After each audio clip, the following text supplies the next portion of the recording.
biggest display that Fantastic Fireworks is certainly doing this year, and one of the largest we've done in our history, in our 25 years. In working with a venue like Hatfield House, it does pose a number of issues and problems, but also a number of challenges, and is a great opportunity to work with something, a venue which inspires you to create a unique show, something which just couldn't be created anywhere else. We're working all around the house, on it, in the gardens, out the front, out the back. Basically, we have fireworks coming from absolutely everywhere. It's going to take a huge crew, a lot of time. I did work out, it's about 500 man-hours will be spent actually on the design, pulling and fusing of the show, loading of vans, rigging on site, right up to sort of clearing away. It just gives you an indication of the amount of effort and time put in by the entire team to get a show like this off the ground. There's been a team of 4 of us preparing the show. It's taken a couple of weeks to get all the fireworks together, to fuse and prepare them. We prepared about 1,000 individual fireworks. Yeah, everything's fired electronically. Each firework has one of these in an igniter, and that's connected to the firing system, and a computer will pass a current through each of these to ignite them and ignite the firework that they're attached to. Of course, we want everything to fire come rain or shine, so we waterproof all the fireworks, either with polythene or silver foil, to make sure they'll fire in whatever weather conditions the display is being fired in. The music, it is challenging actually. You would have thought that music written for fireworks would be the easiest thing to write, design a show to. It does have a number of challenges.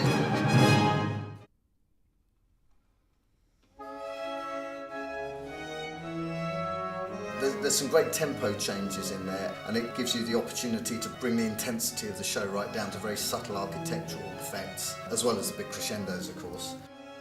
Being to live music, of course, we want to fire this by computer and digitally, but that will lock onto a soundtrack to, a tenth or hundredth of a second accuracy. With live music and people, and it's not that accurate, and there will be changes in the timing of the orchestra. And as such, what we have to do is break the show down into a number of sections, about a minute or so apart, and keep resetting the show at these equal points throughout.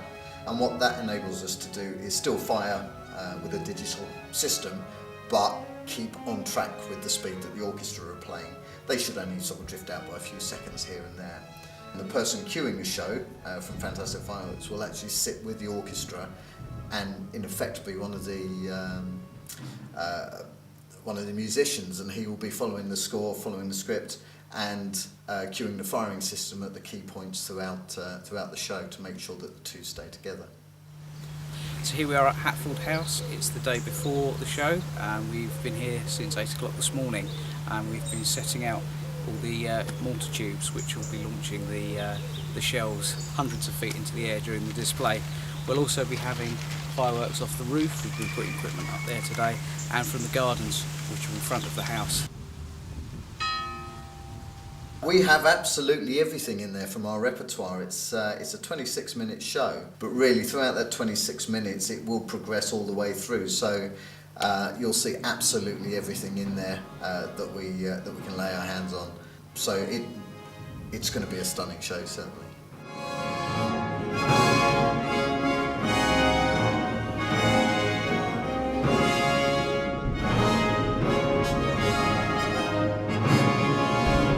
My job today is to make sure that the team provide the show, deliver the show, that the show fires on time, and more importantly that the house and the venue itself is looked after and is returned back in the same state as it is before we arrived. So my job is very much to manage the site, manage the team on site, and look after the expectations of the building owners. A few things that we've taken to look at as the days have gone by. I mean, the main one obviously is the building structure itself. It's 400 years old. A lot of the roof material is the original material, so we've got to be very tender and careful with that.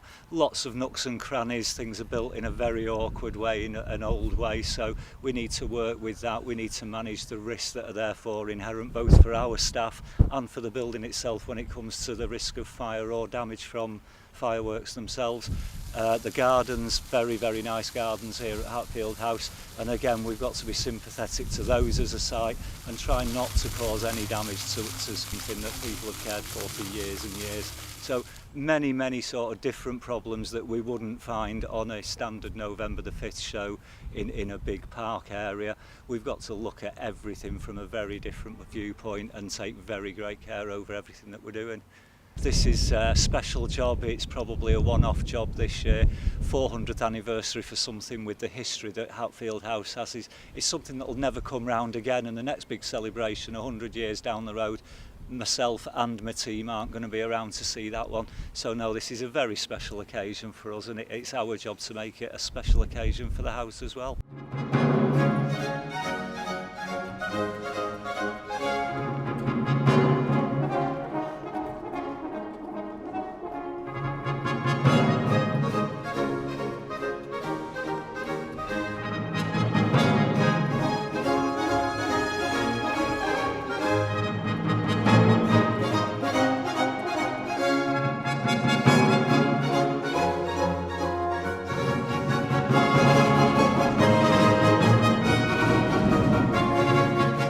High spot, I think if I'm honest, it's the point where I release that very big long held breath as that last final lift goes at the end of 26 minutes of spectacular fireworks, and I can breathe a huge sigh of relief that everybody and everything has come through it, and we've achieved another great success as a company.